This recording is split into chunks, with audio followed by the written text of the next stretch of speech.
পশুর চামড়া খাওয়া যায় কিনা, এই মাসলাটা বড় সময় উপযোগী একটা মাসলা হয়েছে, জিজ্ঞাসা করছে। ধন্যবাদ এই বাচ্চাগুলো। কুরবানির গরুর শরীরের মধ্যে কিছু জিনিস খাওয়া হারাম বা মকরুহে তাহরিমি, যেমন দমে মসফুহ, যে রক্তটা জব করার পরে তেজের সহিত বারো, এই রক্তটা খাওয়া হারাম। তাছাড়া এই রক্ত বন্ধ হওয়ার পরে মাংসের মধ্যে যে রক্ত থাকে, মাংসের ভিতরে রক্ত থাকে না, এই রক্ত খাওয়া হালাল।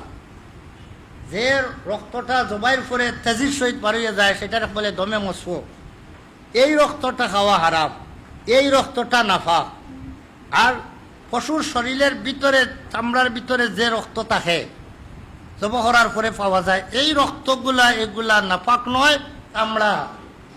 মাংস খাওয়া যেভাবে হালাল, গরুর, ছাগলের, মহিষের এবং মেড়ামেড়ি, দুম্বা ইত্যাদির চামড়া খাওয়াও হালাল। রইল একটা কথা, চামড়া খাইবেন কেমনে, এটা তো রুমাসুমা খাইবেন কেমনে। রুমাসুমা দূর করার সহজ উপায় হইল যে খুব গরম পানি এটাকে শুয়াইয়া বিছাইয়া, এর উপরে খুব গরম উতরানো গরম পানি, এখানে এটার উপরে যদি ছাড়িয়ে দেন, তাহলে দেখবেন ধীরে ধীরে সব রুমা ছাড়িয়ে চলিয়ে যাইতেছে। এরপরে কষা দিলে দেখবেন রুমা আপনি দৌড়িয়ে যাইতেছে। তাহলে রুমা খতম করার সহজ তরিকা হইলেন। এখন চামড়ার যেভাবে দাম নাই, নদীতে ফেলতে হয় চামড়া, এই মৌসুমে এইটা এত একটা দামি জিনিস, এই চামড়ার মধ্যে তো কোনো ধরনের গুফরের, পেশাবের কোনো কিছু নাই, কিছুই তার সাথে রাখতে পারে নাই। তাহলে এই চামড়াটা খাইবেন না কেন? যেভাবে চামড়া এখন অবমূল্যায়ন হয়েছে, চামড়ার কোনো মূল্য নাই। চামড়া 1 বছর 2 বছর খাওয়া আরম্ভ করেন, এখন যেটা বড়ের দাম 1000-2000 টাকা বড় বিক্রি যায়, এই চামড়া দেখবা 2-3 হাজার টাকা বিকবে, চামড়া খাওয়া আরম্ভ করো। তখন দেখবা এই চামড়া নিয়ে টানাটানি আরম্ভ হইবে, বলবে চামড়াটা আমার কাছে দেও ভাই, আমি 2,000 টাকা দিব, 3,000 টাকা দিব, 100-200 আর বলবে না। চামড়া খাইবেন কিভাবে? বলে লোমাগুলা সাফ পরিষ্কার করে, এটারে আপনি কাঞ্চি দিয়া অথবা আপনার দা দিয়ে এটা ছোটো ছোটো করিয়া আপনি কাটবেন, পঞ্চার মতো কুরকুরে করবে, খাইতে খুব মজা লাগবে। বলে হুজুর বুঝলেন কিভাবে? প্রশ্ন করতে পারো, হুজুরে মজা লাগবে করে বুঝলেন কিভাবে? আমাকে একজন মানুষে আমাকে চামড়া খাওয়াইছে। আমি এক জায়গায় ওয়াজে গেলাম, বড় লেখায়, আমার এই সময় শরীরে খুব বেশি চাবানি কামড়ানি, বাতের খুব উপদ্রব ছিল। তো আগে ওয়াজে গেলে তো আসা যাইতো না, ওয়াজ ভরিয়ে তাহা লাগতো। তখন তাকলাম এক বাড়িতে, যে বাড়িতে তাকলাম ওই ব্যক্তি বড় আদর কদর করে রাখলো আমাকে, আর বলল হুজুর আপনাকে আজকে এমন একটা খানি দিব যেটা কোনোদিন খান নাই আপনি, তবে খুব ফায়দামন্দ একটা জিনিস খাওয়াইব। আমি বললাম নামটা বলো না। বলে জি না, নাম বলবো না, তবে এইটা কোনো নাপাক আর হারাম কোনো বস্তু আপনাকে খাওয়াইব না, এইটা শিওর দিতেছি। আপনি এই জিনিসটা আপনি খাইবেন, আমি আপনাকে দিব। সে খুব সুন্দর করিয়া আমাকে খাওয়াইল, আমার খাইতে বড় মজা লাগলো। এটা পঞ্চার মতো খাইলাম, বড় মজা লাগলো। পঞ্চা খাইছো নাকি? পঞ্চার মতো লাগলো, বড় মজা লাগলো। বারিক বারিক করে টুকরা টুকরা হয়ে খাওয়ার পরে জিজ্ঞাসা করলাম, রে ভাই খাইলাম তো ঠিক আছে, ভালো ভাই লাগলো, জিনিসটা কি খাওয়াইলে আমার, এইটা বলতে হবে। এখন আর বললে অসুবিধা হবে না, বলো। সে বলল মেড়ামেড়ি, যে মেড়ামেড়ি চিনি, মেড়ামেড়ির লোম গুড়ার কারণে তার পেশাব, তার লেদ এটার মধ্যে আটকে যায়, যার কারণে দেখতে বেশ সুন্দর, খুব বিশ্রী লাগে। তারে ধোয়াইয়া কেউ দেয় না।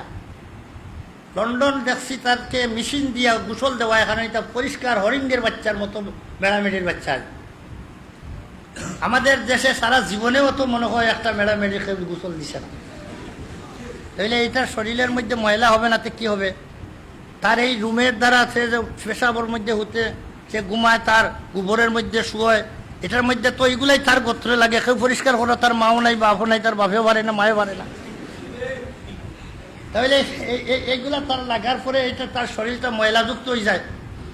এই ময়লাটারে এই ময়লাটা তো দূর করার মতো তার কেউ নাই, যার কারণে দেখতে ঘৃণা লাগে। কিন্তু লন্ডনের মধ্যে দেখলাম তারা মেশিন দিয়ে ওয়াশ করে, তারা হাওয়ারকে হাওয়ার শুধু মেড়ি পালতেছে, আর মেশিন দিয়ে ওয়াশ করিয়া রোজ সপ্তাহে একদিন গোসল সাবন দিয়া ভালো দিনে ধৌত করিয়া গোসল দেওয়া। এখন ওই রুমাগুলারে তারা কাঞ্চি দিয়ে খাটিয়া এগুলারে বিক্রি করে পশমের কাজ দেয়, এগুলো পশম হিসাবে পশমের মাল বিক্রি করে। তাহলে এইগুলা কত, তারা শুধু মেড়ামেড়ির মাংসই বেশি খায়। বেড়া বলে তারা বেড়ার মাংস খায়। ওই বেড়ার মাংস এইটা তো আমরা তো ঘিন করি, আমার তো ঘৃণা লাগে। তার বাহিরের দেখিয়া তার ভিতরে দেখিয়া আরো আমার ঘৃণা লাগে। কিন্তু এই মেড়ামেড়ির তার চামড়াটা বললো, ওই মেড়ামেড়ির চামড়া হুজুর তার লুমাগুলারে ফেলিয়া কিভাবে ফেললে বলে ওই গরম পানি দিয়ে এইভাবে সব লুমাকে চলে গেছে। এরপরে ওইগুলা খাটি ছোট করিয়া এটা বিরান করছি। বলে তো এটা তো বড় মজা আছে, বলে এটার ফায়দা কিটা? বলে এটার ফায়দা হইল এইটা খাইলে ভাত কমি যায়। কইলাম রে বেটা, একদিন খাইলে কমি যাইব না, আরো খাওয়া লাগবো। আজকে খাওয়াইলে আর আমি কই ভাইব। আচ্ছা যা, আজকে খাইয়াও নাই, কিছু টেস্ট করলাম। এই যে চামড়া একদিন খাইয়া দেখলাম, চামড়ার মধ্যে কত মজা। এটা তো পঞ্চার মতো কুরকুরি করে।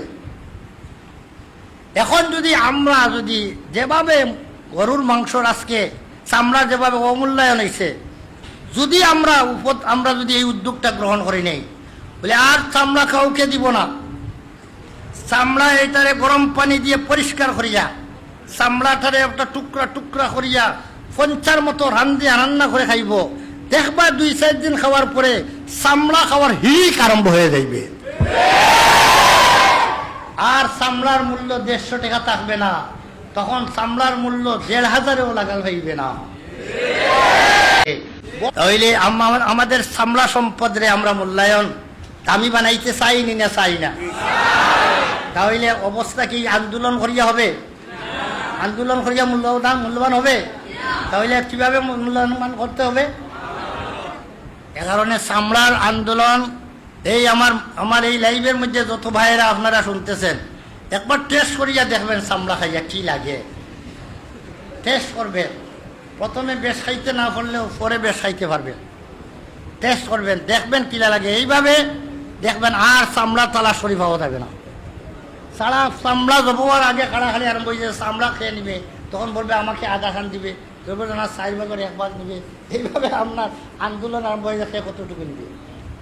যাই হোক, এখন আসি এই মশলাটা। একজন ভাইয়ে বড় সময় উপযোগী একটা মশলা জিজ্ঞাসা করছে যে চামড়া খাওয়া কি।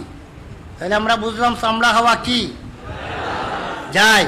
একটা জায়েজ জিনিস খাওয়া কোনো দলিলে এটারে হারাম কইছে না, বলে নাই। একটা জানোয়ারের ভিতরে 7টা জিনিসে হারাম বলেছে। হাড্ডির ভিতরের গুদাটা পর্যন্ত নোখায়, তার পিঠির মাড়েল হাড্ডিটার গুদাটা খাওয়া পর্যন্ত কিতাবে নিষেধ করা হয়েছে। কিন্তু সব কিছু নিষেধ হইল, কিন্তু চামড়ার কথা কোনো নিষেধ হইল না। এই জন্য এই চামড়াটা আমরা এটা নিষেধের আওতায় ভুক্ত নাই।